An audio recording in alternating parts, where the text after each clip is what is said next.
So COVID-19 and the pandemic, other diseases like HMPV, these have been much in the news, much talked about. And we are being joined by Dr.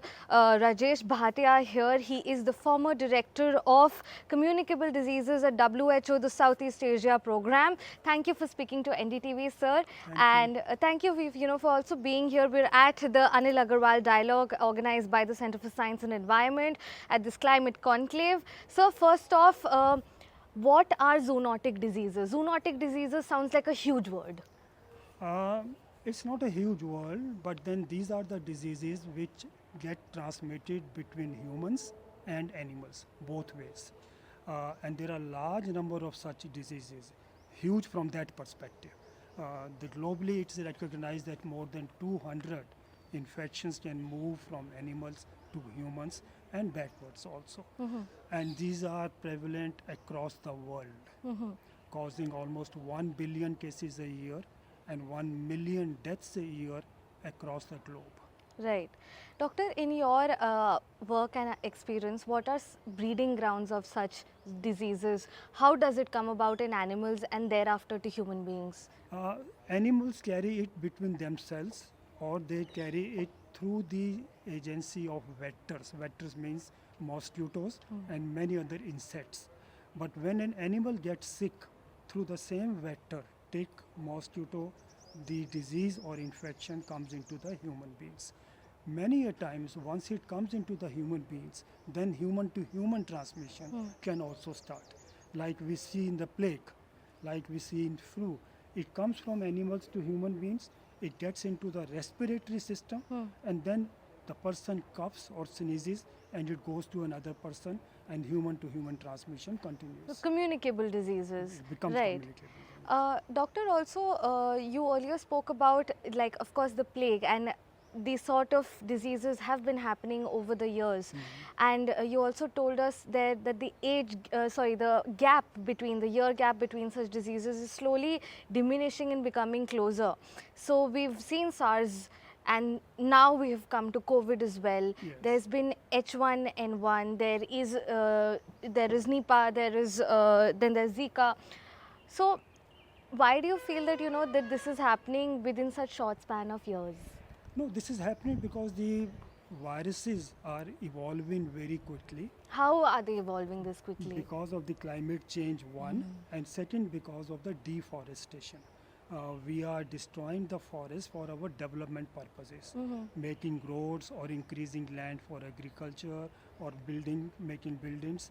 So with all these things, the forests get depleted, and the viruses which are circulating there, they get an opportunity to come at the interface first to the domesticated animals or livestock, and then to the human beings in the villages, and then to the urban area. That is one.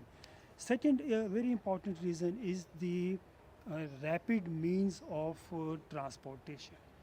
See, good old days, people used to take 80 days, 90 days to travel across the world. Yeah. Now in 8 to 12 hours, you move from one place to another.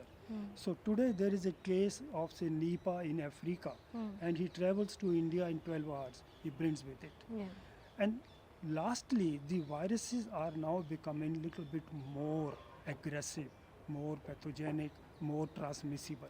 So they want to move from one person to another person.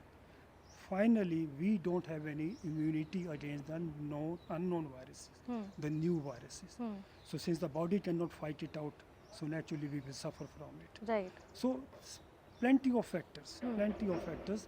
Climate change is another very important factor which people usually do not associate with health.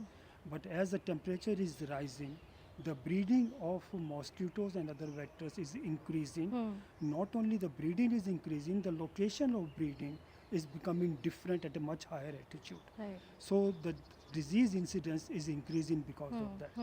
So far as zoonotic infections are concerned, climate change influences like that. Of course, climate change influences in other ways also. When the water levels rise or there are drought, again the waterborne diseases become more rampant. Dr. Bhatia, we've right now at the cusp where we've come out of this pandemic, world has gone back to normal. Could we possibly see any, in the future, say in 2026 or 27, another such kind of a virus outbreak, or outbreak is, of course, to begin with, pandemic at large?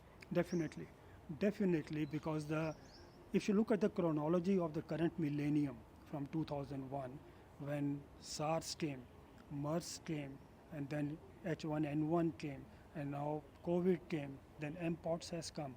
So at a very regular interval of 2 to 3 years, we are getting newer pathogens. We will continue to have that because the factors which could have destroyed those viruses are not there. We are all susceptible. We are all living in a world which is chasing development at the cost of human health. So we are certainly going to see new viruses coming up.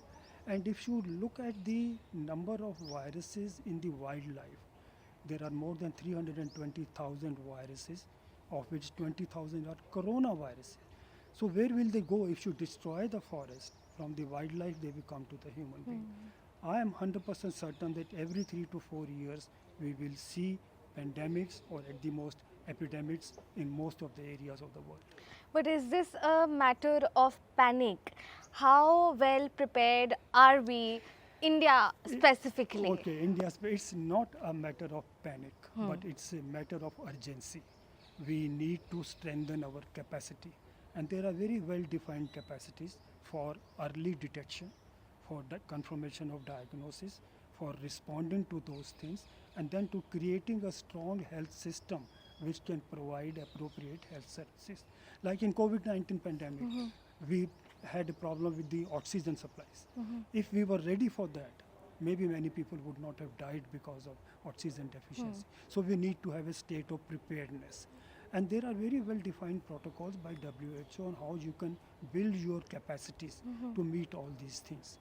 But my point is slightly different also.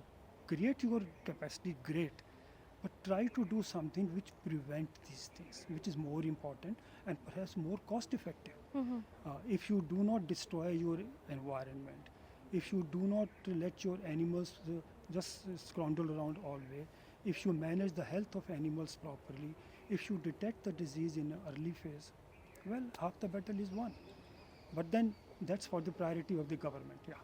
Right, all right. Thank you so much, Dr. Bhatia, Thank for you. your time. So Thank that you. was Dr. Bhatia speaking to us and telling us that climate change and, health are not independent of each other topics. They're very much, working in tandem and together, and climate change is the reason why we have so many health concerns at this point, especially zoonotic diseases. And that however much, we have these pandemics that may come up, it is not a matter of concern or panic as long as the country has the infrastructure to bear such situations. Thank you for speaking Absolutely. to NDTV, Thank you. Doctor. Thank you very much.